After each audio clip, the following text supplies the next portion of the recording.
बहुत पुराने जमाने की बात है। बसरा की किसी बस्ती में एक लकड़हारा रहता था जिसका नाम हारून था। हारून की बीवी कुछ अरसा पहले इंतकाल कर गई थी। हारून का एक ही बेटा था जिसका नाम गालिब था और वो अभी कम उम्र था। हारून बहुत मेहनती इंसान था। वो सारा दिन जंगल में लकड़ियां काटता और शाम को लकड़ियों का गट्ठर उठाकर खलीफा के दरबार में पहुंचा देता। वहां से जो कुछ मिलता उससे अपना और गालिब का पेट पालता। एक दिन हारून जंगल में लकड़ियां काटने जा रहा था कि अचानक उसका पांव किसी चीज से टकरा गया। बदकिस्मती से वो सिर के बल गिरा। उसका सिर एक पत्थर पर जा लगा और वो वहीं पर इस दुनिया से चला गया। जब ये खबर गालिब तक पहुंची तो वो बहुत ज्यादा रोया। पहले मां इस दुनिया से कूच कर गई और अब बाप का सहारा भी चला गया। गालिब की दुनिया अंधेरे में डूब गई। न दिन को चैन था न रात को आराम। हर वक्त रोने के सिवा कुछ न था। मगर अल्लाह बहुत बड़ा कारसाज है। उसने खलीफा के दिल में गालिब के लिए रहम डाल दिया। जब खलीफा ने हारून की मौत की खबर सुनी तो उसने एक दूसरे लकड़हारे को हुक्म दिया कि गालिब को अपने पास रखो और उसकी अच्छी तरह परवरिश करो। उसकी परवरिश का सारा खर्चा हम उठाएंगे। ये लकड़हारा खलीफा के हुक्म पर गालिब को अपने घर ले आया और उसकी देखभाल करने लगा। जब गालिब कुछ बड़ा हुआ तो उसे लकड़ी पर नक्श निगार बनाने की तालीम देने के लिए माहिर कारीगर रखे गए। थोड़े ही अरसे में गालिब लकड़ियों पर इतनी खूबसूरत नकाशी करने लगा कि देखने वाला हैरान रह जाता। इस लकड़हारे के घर गालिब को इतना सुकून मिला कि वो अपने बाप का गम भूल गया और इस लकड़हारे को ही अपना बाप समझने लगा। इस लकड़हारे की एक ही बेटी थी जिसका नाम लैला था। लैला बहुत खूबसूरत थी। ये दोनों हमेशा एक साथ रहते और एक साथ ही बाजार जाया करते थे। एक दिन लैला कुएं पर पानी भर रही थी कि अचानक उसके हाथ से रस्सी छूटकर कुएं में गिर गई। वो ये देखकर जोर जोर से रोने लगी। इसी दौरान गालिब घूमते हुए वहां आ निकला। लैला को रोते हुए देखकर पूछा, तुम क्यों रो रही हो?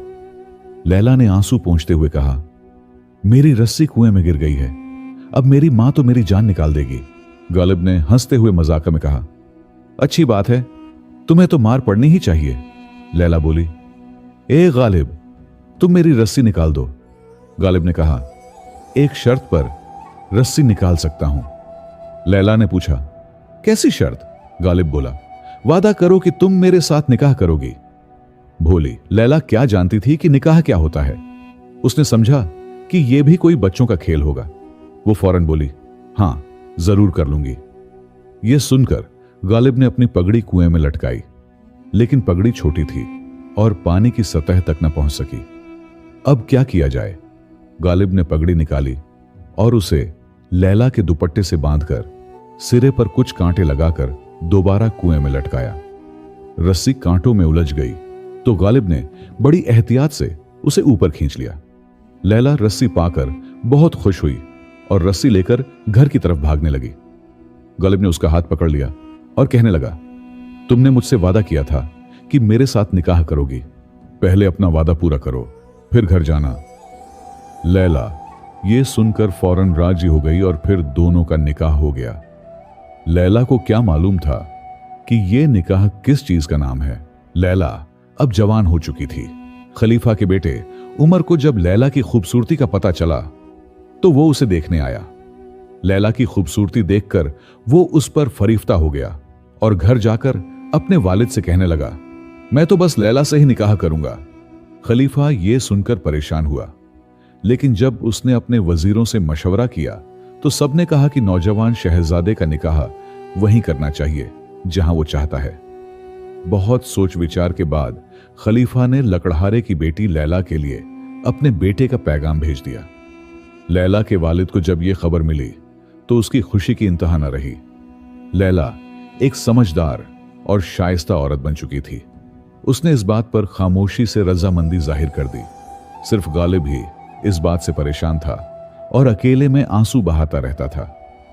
उस जमाने में रस्म थी कि निकाह से पहले नजूमी को लड़की की हथेली दिखाकर पूछा जाता था कि दुल्हन दूल्हे के लिए मुनासिब है या नहीं। खलीफा ने इसी वजह से एक मशहूर नजूमी को लैला की हथेली देखने के लिए भेजा। लैला तैयार होकर नजूमी के सामने बैठ गई। नजूमी ने लैला का हाथ देखा और फौरन छोड़ दिया। हैरत से बोले, इस लड़की का तो निकाह पहले ही हो चुका है। यह सुनकर लैला और उसके मां बाप पर बिजली सी गिर पड़ी। लैला का बाप लड़खड़ाता हुआ आगे बढ़ा और बोला, नजूमी साहब, आप ऐसी बात ना कहें। शायद आपने हिसाब में कोई गलती की है। मेरी बेटी तो अभी कुंवारी है। नजूमी ने सिर हिलाते हुए कहा, मुझे कभी धोखा नहीं हो सकता। तुम कैसे एक शादीशुदा लड़की का निकाह शहजादे से कर सकते हो? लैला का बाप गुस्से से कांप उठा और लैला का हाथ पकड़कर बोला, सच सच बता, ये क्या माजरा है? लैला परेशान थी। गालिब भी वहीं मौजूद था। उसे देखते ही लैला को बचपन के वो वाकयात याद आ गए जब उन्होंने एक दूसरे से निकाह किया था। शर्म से उसकी आंखें झुक गईं। उसने सारी बात नजूमी के सामने सच सच बयान कर दी और कहा, मगर साहब, वो तो बस बचपन का खेल था।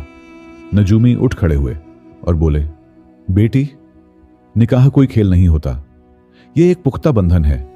अब तुम्हें गालिब की बीवी बनकर ही रहना होगा। लैला का बाप गुस्से से कांप रहा था। बड़ी मुश्किल से अपने गुस्से पर काबू पाकर गालिब से बोला, तुमने मेरे एहसानों का बदला यूं दिया? गालिब खामोश खड़ा था। लैला के बाप ने गुस्से में चिल्लाकर कहा, गालिब, तुमने अच्छा नहीं किया। जाओ, लैला को लेकर मेरी नजरों से दूर हो जाओ और आज के बाद मुझे अपना चेहरा मत दिखाना।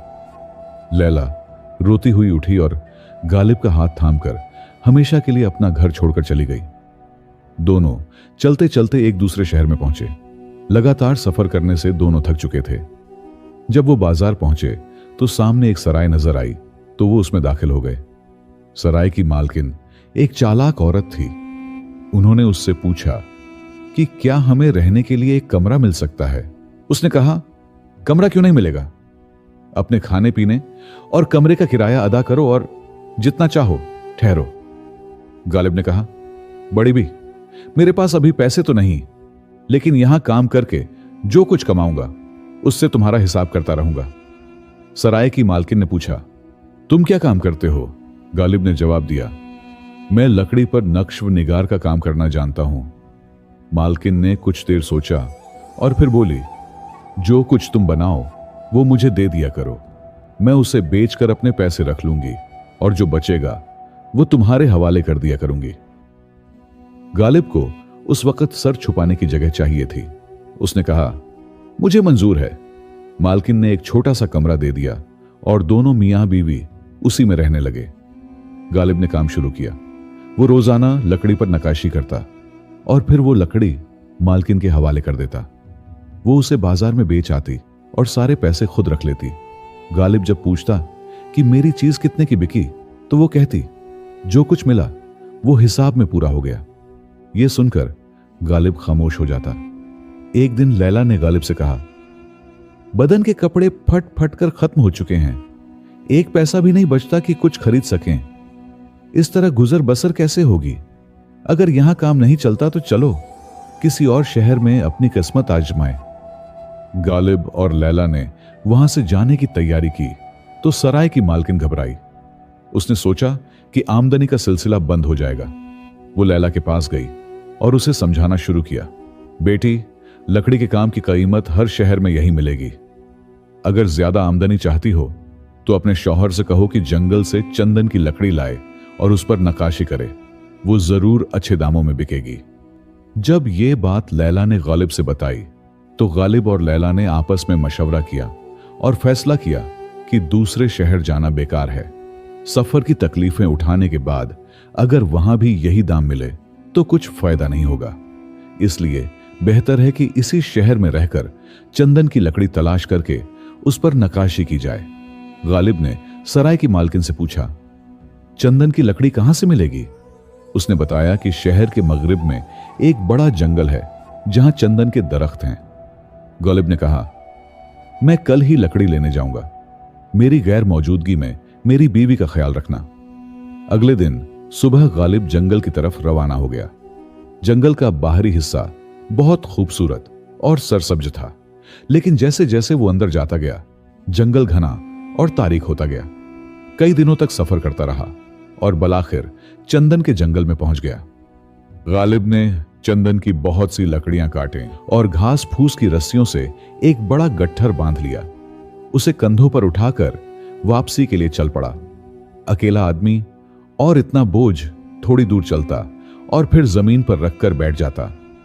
एक दिन यूं ही तालाब के किनारे लकड़ियों का गट्ठर रखे बैठा था कि अचानक उसे जंगल से एक औरत की चीख सुनाई दी। वो लकड़ियां वहां छोड़कर कुल्हाड़ी हाथ में लेकर उस तरफ भागा जहां से आवाज आई थी। थोड़ी दूर पहुंचा तो उसने देखा कि एक भेड़िए ने हिरनी को पकड़ रखा है और उसे मारने वाला है। गालिब ने बगैर सोचे कुल्हाड़ी से भेड़िए पर हमला कर दिया। भेड़िए ने हिरण को छोड़ दिया और गालिब पर झपटने लगा। गालिब काफी देर तक उसका मुकाबला करता रहा, यहां तक कि भेड़िया वहां से भाग निकला। लेकिन लड़ाई में गालिब को बहुत जख्म आए और खून ज्यादा बह जाने की वजह से वो वहीं बेहोश होकर गिर पड़ा। जब गालिब को होश आया तो उसने देखा कि वो एक झोंपड़ी में पड़ा है और उसके पास एक बूढ़ी औरत बैठी फिक्रमंद नजरों से उसे देख रही है। गालिब ने कराहते हुए पूछा, आप कौन हैं? बूढ़ी औरत ने कहा, मेरा शौहर लकड़हारा था, वो मर चुका है। अब मैं अकेली इस झोंपड़ी में रहती हूं। साल भर जंगल से जड़ी बूटियां जमा करती हूं और शहर जाकर बेच आती हूं। इससे अपना पेट पालती हूं। गालिब ने दर्द से आंखें बंद करते हुए पूछा, मैं यहां कैसे आया? बूढ़ी औरत ने कहा, मेरी हिरनी पर एक भेड़िए ने हमला किया था। मैंने शोर मचाया तो तुम आसपास ही कहीं थे। मेरी आवाज सुनकर तुम आए और भेड़िए को मारकर मेरी हिरनी को बचा लिया। लड़ाई में तुम जख्मी होकर गिर पड़े थे। मैं तुम्हें अपनी झोंपड़ी में ले आई। गालिब उठना चाहा, लेकिन बूढ़ी औरत ने उसे रोक दिया और कहा, तुम्हारे जिस्म से बहुत खून निकल चुका है, अब तुम्हें हिलना नहीं चाहिए।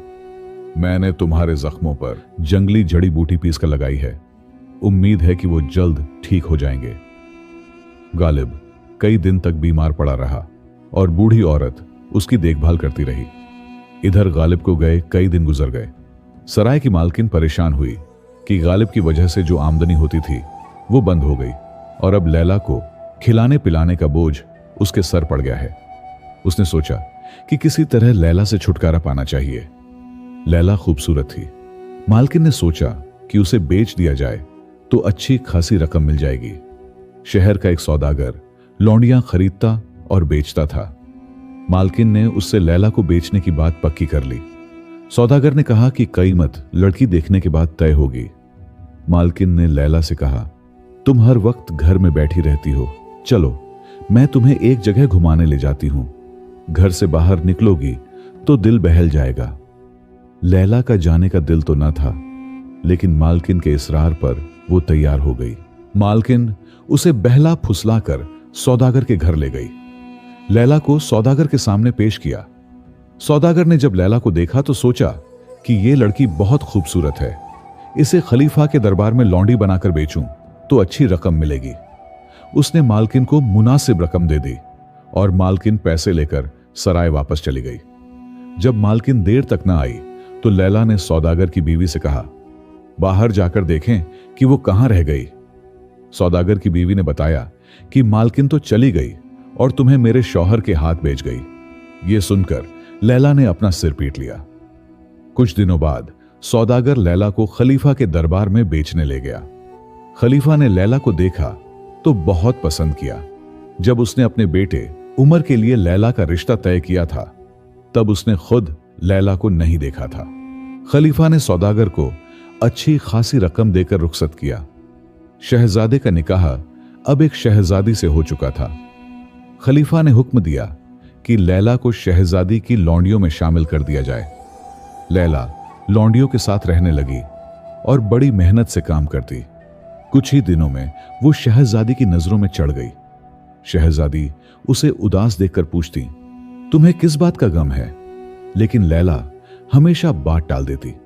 इधर गालिब जब ठीक हुआ तो उसने बूढ़ी औरत की मोहब्बत और खिदमत का शुक्रिया अदा किया और चंदन का गट्ठर उठाकर सराय की तरफ चल पड़ा। जब वो सराय पहुंचा तो देखा कि लैला गायब है। उसने मालकिन से पूछा, लैला कहां है? मालकिन बोली, मैं क्या जानूं कि वो कहां गई। तुम्हारे जाने के बाद मैंने उसे बहुत प्यार से रखा, लेकिन एक दिन अचानक उठकर चली गई। गालिब ये सुनकर हैरान रह गया और बोला, मैं अभी उसकी तलाश में निकलता हूं। मालकिन गुस्से में बोली, उसकी तलाश बाद में करना, पहले मेरा हिसाब चुकता करो। तुम्हारे जाने के बाद मैंने तुम्हारी बीवी की देखभाल की, उसका खर्चा कौन देगा? मजबूरन गालिब को इस मालकिन की बात मानना पड़ी। गालिब सारा दिन लैला की याद में आंसू बहाता और चंदन की लकड़ियों पर नक्काशी करके जेवरात के खाली डब्बे बनाता और मालकिन को दे देता। लैला हर वक्त उसके ख्यालों में बसी रहती। वो लकड़ियों पर उसी का नाम लिखकर नक्काशी करता। मालकिन वो चीजें खलीफा के दरबार में शहजादी को महंगे दामों बेच आती। शहजादी को गालिब की बनाई हुई नक्काशी बहुत पसंद थी। गालिब की लकड़ियों से बनी सारी चीजें शहजादी खरीद लेती थी। एक दिन शहजादी ने लैला के काम से खुश होकर एक चंदन का खाली डब्बा उसे दिया और कहा, तुम सारा दिन अपने कमरे में उदास रहती हो, इस डब्बे की खुशबू से तुम्हारा दिल बहल जाएगा। लैला ने अदब से शुक्रिया अदा किया और डब्बा लेकर अपने कमरे में चली गई। जब उसने डब्बा देखा तो उस पर अपना नाम लिखा पाया। उसे यकीन हो गया कि यह गालिब का बनाया हुआ है। खुशी से उसके मुंह से चीख निकल गई। शहजादी ने लैला को बुलाकर पूछा, तुम डब्बे को चूमकर क्यों रो रही थी? लैला जवाब न दे पाई कि उसी वक्त शहजादा उमर वहां पहुंच गया। उसने लैला को देखते ही पहचान लिया कि यह वही लकड़हारे की बेटी है जिससे वो कभी निकाह करना चाहता था। उसने लैला से कहा, लैला तुम यहां कैसे? शहजादी हैरान रह गई और पूछा, आप इस लड़की को कब से जानते हैं? शहजादे ने कहा कि बाद में बताऊंगा। लैला ने शहजादे के इसरार पर अपनी सारी दास्तान सुना दी। शहजादी ने कहा, एक सराय की मालकिन ही ये चंदन के जेवरात के डब्बे लाकर मुझे बेचती है। शहजादे ने फौरन उस मालकिन को बुला भेजा। जब वो हाजिर हुई तो उससे पूछा, जो जेवरात के डब्बे तू शहजादी को बेचती है वो किसके बनाए हुए हैं? मालकिन ने सब कुछ बता दिया कि उसकी सराय में एक मुसाफिर ठहरा है जो ये डब्बे बनाता है। शहजादे ने फौरन सिपाही भेजे और गालिब को बुला लिया। जब लैला ने गालिब को देखा तो बेकाबू होकर उससे लिपट गई। ये देखकर मालकिन का खून सूख गया कि अब उसकी सारी चालाकियों का भांडा फूट जाएगा। शहजादे ने एक एक करके सारी बात का पता लगा लिया कि मालकिन ने कैसे धोखे से गालिब और लैला को लूटा। शहजादे के हुक्म पर मालकिन को धोखाधड़ी की सजा दी गई। उसने जो पैसा लैला और गालिब से हथियाया था वो सब उन्हें वापस मिल गया। शहजादे ने अपनी तरफ से भी उन्हें बहुत संभाल दिया। गालिब और लैला अल्लाह की रहमत से खुशी खुशी अपनी जिंदगी गुजारने लगे।